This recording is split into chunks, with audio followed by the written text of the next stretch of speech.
media for many, many years. I started my, you could say I started my career in digital media at Adobe Systems in the mid 90s.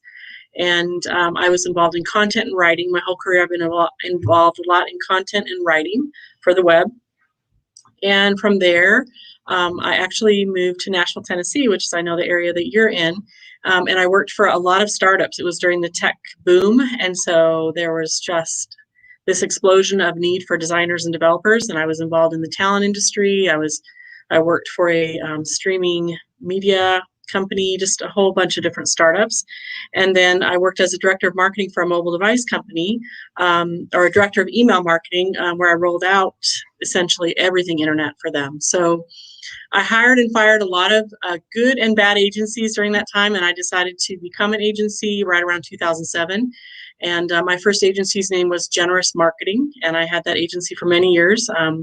When we went through the crash of the economy, it somewhat survived, and I came back out the other side of that.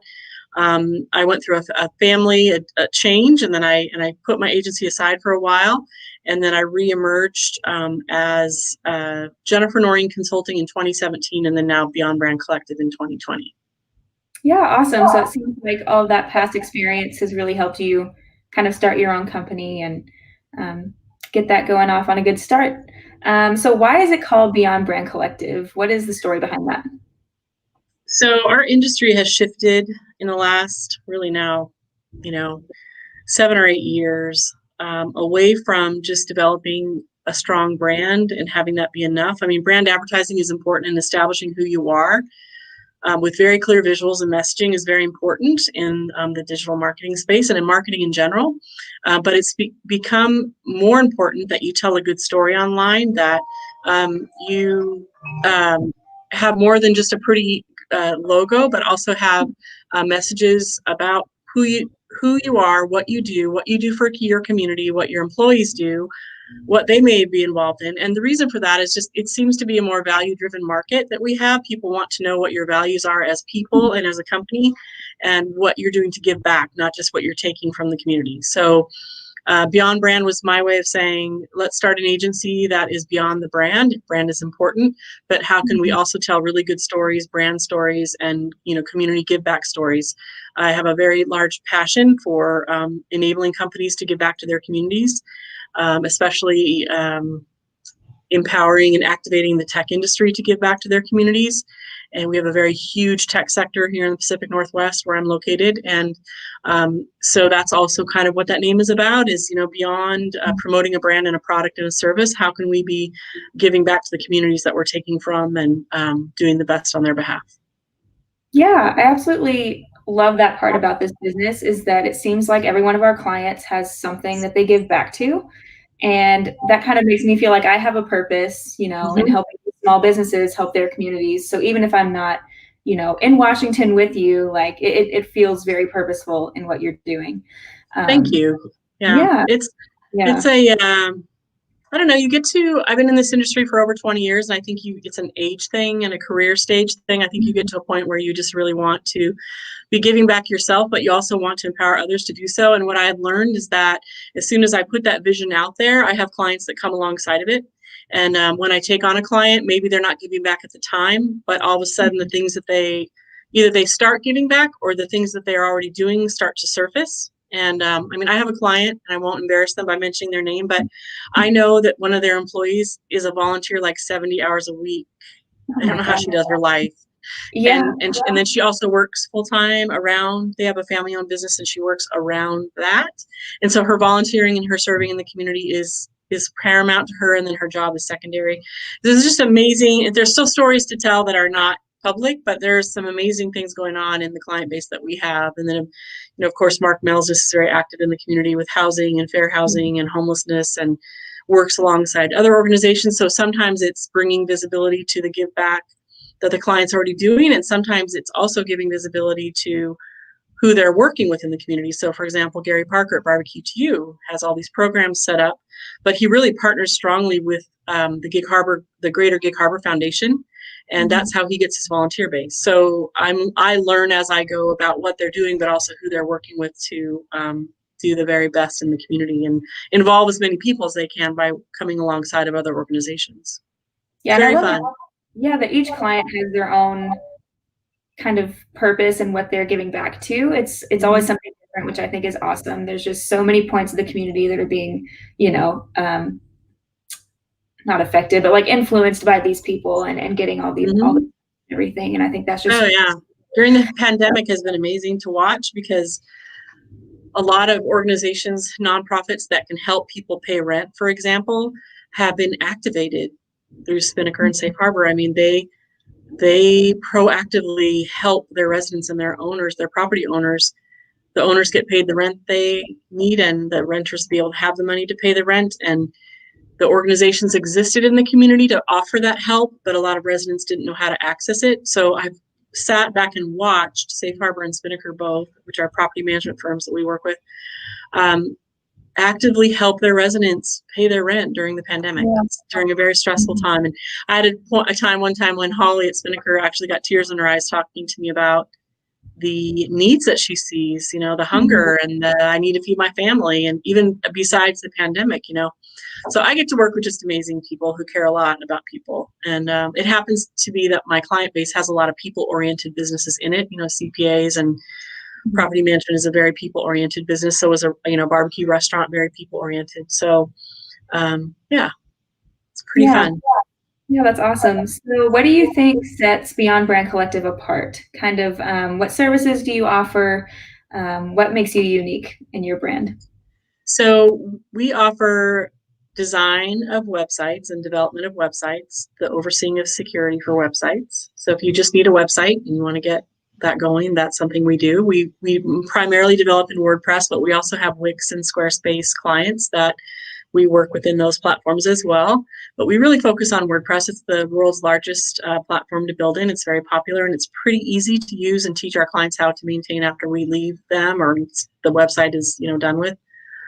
We also develop email marketing programs. So we will send a monthly or quarterly newsletter out for you. Or we do what's called email drip campaigns. And a drip campaign is just that.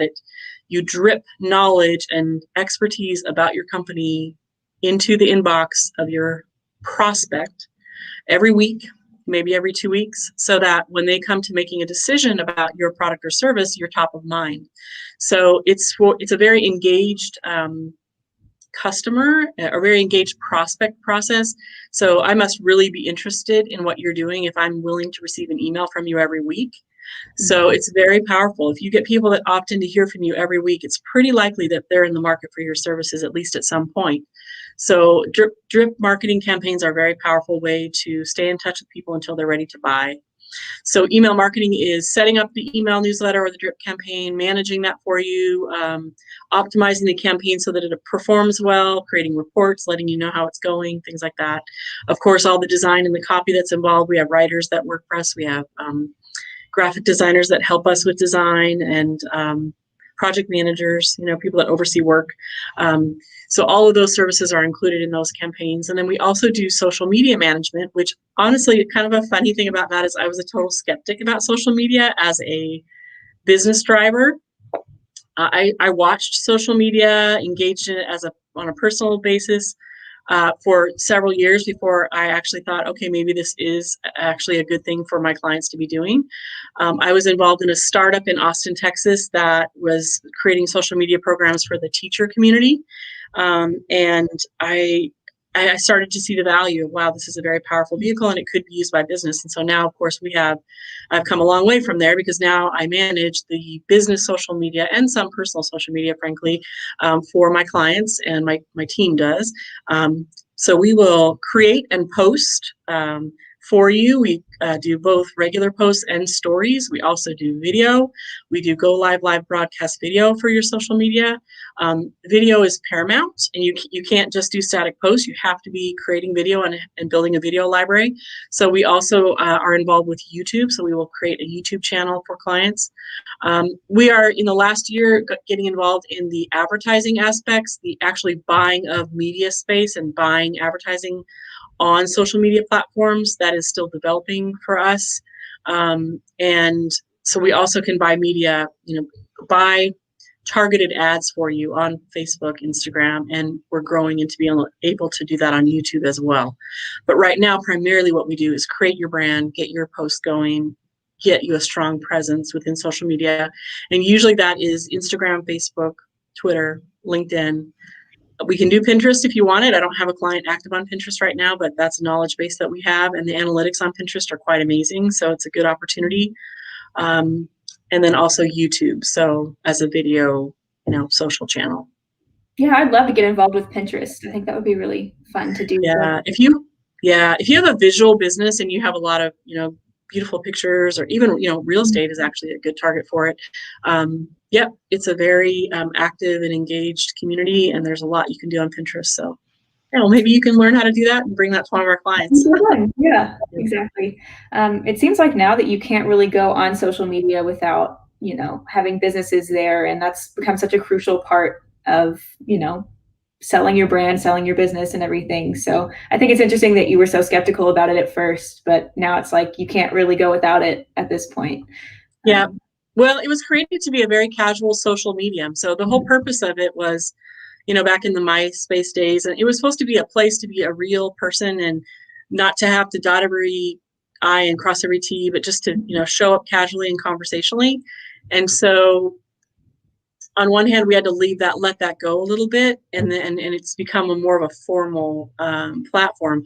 Although research shows that overly polished, overly produced social media does not do as well as the funky, typo every now and then sort of real live videos and humor and the funny things that go wrong with your business and the lessons that you're learning. So it's super important to be transparent as you feel comfortable on your social media, to show off the quirks and the real life things that you're dealing with, especially in small business, because again, people want to do business with people, not just the large corporate brands. It's back in the day, it was enough to do brand advertising, and now you just can't stop at that. You have to actually project stories and tell good stories about what you're doing. Yeah, I was about to say the same thing. It's like people are more willing to work with actual people. And if you're putting off, not necessarily, like formal's not bad, but putting off that like formal front, it's kind of just feels like an automated, social media campaign. And I think it's really awesome that businesses can actually use that to connect with their customers and their clients and everything like that, that it's become this very personal thing for businesses to use. Yeah, there's a thing called user-generated content, UGC, which is a term that's been around my industry for quite some time now, probably 5 or 7 years. And UGC is recognizing the power of the content that your users create, the stories that your customer tells about how great your product is one of the most powerful things you can offer on your social media. Not what you say about yourself, but what your clients are saying about you. So live testimonials, video testimonials, and write-ups of, like we do for our restaurant client, write-ups of what their real life customers say about their food. That stuff is what people care about, because they trust Joe Smith, who just ate there. They may not trust, the agency that works for them or the restaurant owner. He's just trying to make money, right? But if, their best friends, cousins, whoever just actually ate at the restaurant and said it was great, then maybe I'll go there Friday night. So user-generated content is a really big deal, and we try, when we have it, to bring it forward on the social media and website. All the different, actually websites, email, and social can all benefit from user-generated content, but that requires a very engaged client who is looking for that content on the horizon of their business all the time, and that can be tricky. So anyway, we should do a go live just on the topic of user-generated content, really. There's a lot there. Yeah. So what would you say is your favorite part of your job? Well, I love being creative, and I love the innovative side of what I get to do. I get to create, and every day I get to come up with an idea or, create a post. We have programs that run, like a machine of social media management runs in the background. We have machines of email marketing and websites, obviously that are live every day. But there's always something that either is going wrong or something that we can add to what we're doing. And so getting in there and tweaking that and being creative about problem solving is so fun. And I'm an artistic person. I'm a painter and I'm kind of a multimedia artist, I guess you would say. And so I love that I can bring my creativity to my job every day. It's very energizing to me. I've learned in my career that if I don't have a creative aspect of my work, it's just not enough for me. I have to have a creative aspect. And I also love teaching others what I do. And it's really fun to coach you and the other people I work with. I'm always educating my clients on what it is we do and why, and I love that. So yeah, and also the give back aspect of my business. I mean, I created that on purpose because I didn't want to just, I love selling products and services for clients and helping them be successful, but I also really love, the needs of the children's organizations and, the Children's Therapy Center and the STEM program. I have a lot of passion about, empowering our youth to be effective and that everybody gets access to technology, not just kids that have a computer in their home. So I love that I get to find ways to give into the community. That's very motivating and fun to me. So. Yeah, that's awesome. What do you think is the biggest challenge for you? The hardest part is picking what to do and what not to do because our industry is vast. There are so many things. When you say digital marketing, it probably means, I don't even know, 40 things. And it's hard to pick. Like, we haven't dug very deep into mobile advertising. We run mobile ads, and I've never done mobile app development. That's an interest to me. You can do influencer marketing, which is finding the heroes in your community and having them promote your products and influence the community. So influencer marketing is a whole aspect of digital marketing that I'm not involved in, and really marketing in general that I'm not that involved in. Although I am sort of an influencer. I'm an influencer. You're an influencer.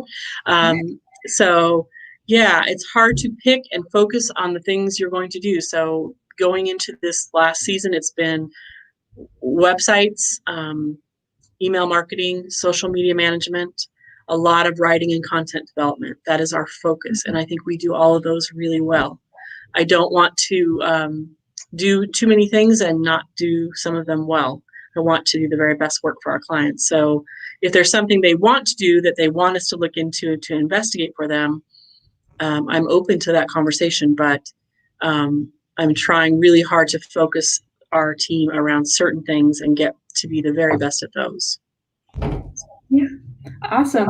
But it's not an easy task because it's very distracting. We're in such a distracting industry, and it's like, oh, there's a shiny thing over there. I'm going to go, let's do that tomorrow. It's like, no, let's not. Let's just do this really well for our client today. So yeah. Constant struggle. Yeah. So is there anything else you want to add before we sign off here, and anything else you want the Facebook community or the YouTube community to know about Beyond Brand Collective that I might not have touched on? I think the most exciting thing we could work on this year is helping people give back. I would love to help 5 more companies give visibility to how they're serving their communities. And if you're interested in doing that, and you're not even really wanting to work with us as a digital agency, but you'd like us to help you do that, I'd love to speak with you because it's very it's what drives me, and I love doing it. And I would be happy to do a social media campaign or help you to articulate what you're doing in a blog or get you going on a new website or something, just come alongside you and help you do that better. I guess that's, what I would wrap it up with, is just that we are really about, doing excellent work, absolutely, that we're paid for and that you're paying us for, but also empowering the community to give back and empowering businesses to give back to the communities that they're in. So that's how I would wrap it up. Awesome. Well, thanks for chatting with me today. I was excited to kind of take over your little go live today. You did a great job. We have to get you doing these more. So yeah, have a good weekend, and we'll be talking to you. Thanks, Bailey. Yeah. See you later. Bye. Bye.